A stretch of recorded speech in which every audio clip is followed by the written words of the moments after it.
AD6029 belongs to the AD60 class of Beyer-Garratt locomotives built by Bayer Peacock & Co in Manchester, the only class of Garratt engine to work in New South Wales and the last class of steam engine to enter service in the state. Although 50 were ordered, only 42 were built, owing to the ongoing dieselisation of the state's railways.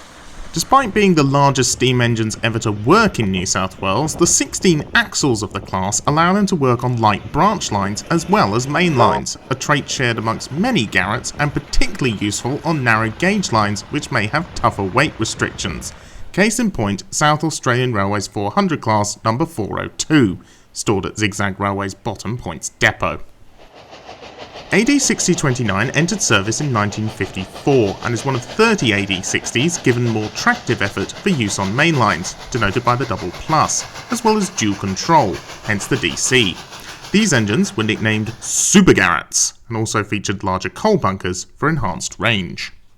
The class outlived the first diesel engines in New South Wales, the 40 class, because these entered service in 1951 and were gone 20 years later, but even so they were eventually superseded by diesel power.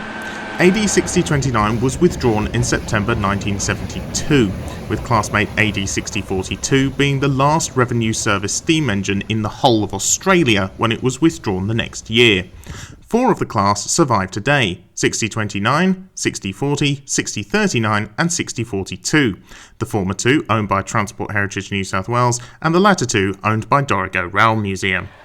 Ironically, the mid-50s entry to service of the steam-powered AD6029 makes it younger than the oldest revenue service diesel in Australia, that being SSR's GM10, which entered service in 1952 and is still going 73 years later.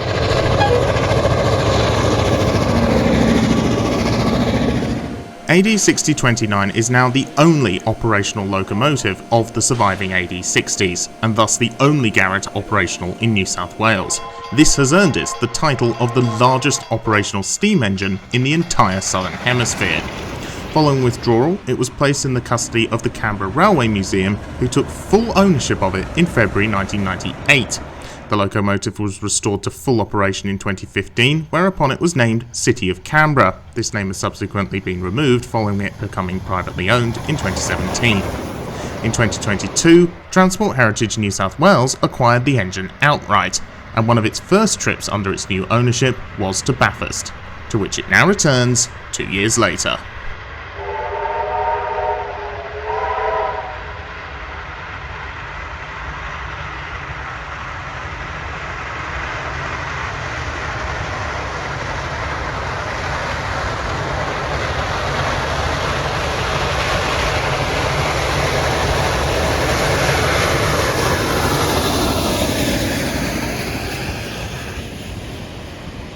In the second part of this film, we follow the Garratt and its ALCO assistant to Wimbledon and back on Saturday 8th of June, seeing it both blindside and from on board.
4501 is the first of 40 ALCO-powered 45 class locomotives built by A.E. Goodwin & Co. for the New South Wales Railways between 1962 and 1964.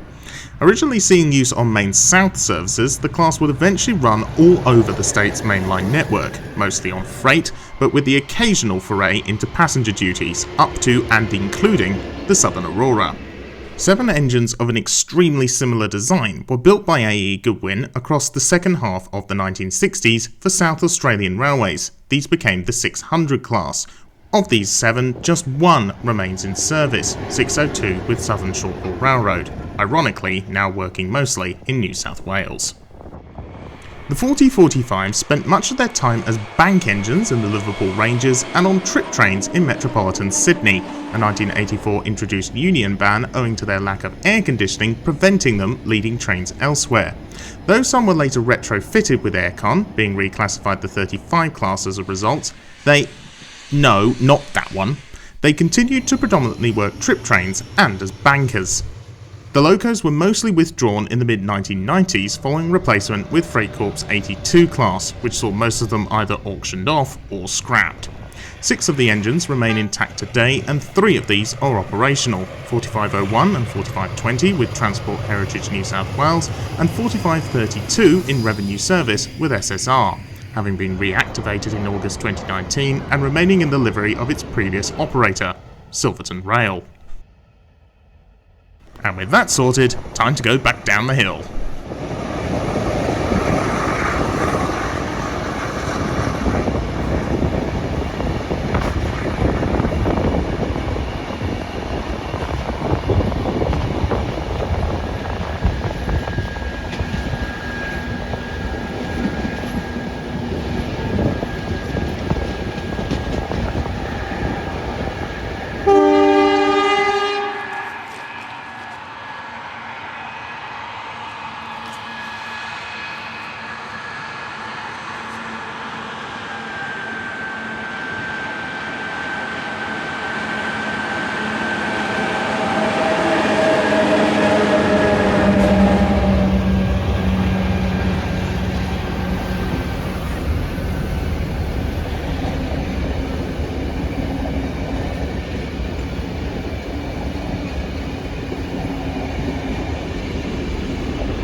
two of the most boringest cases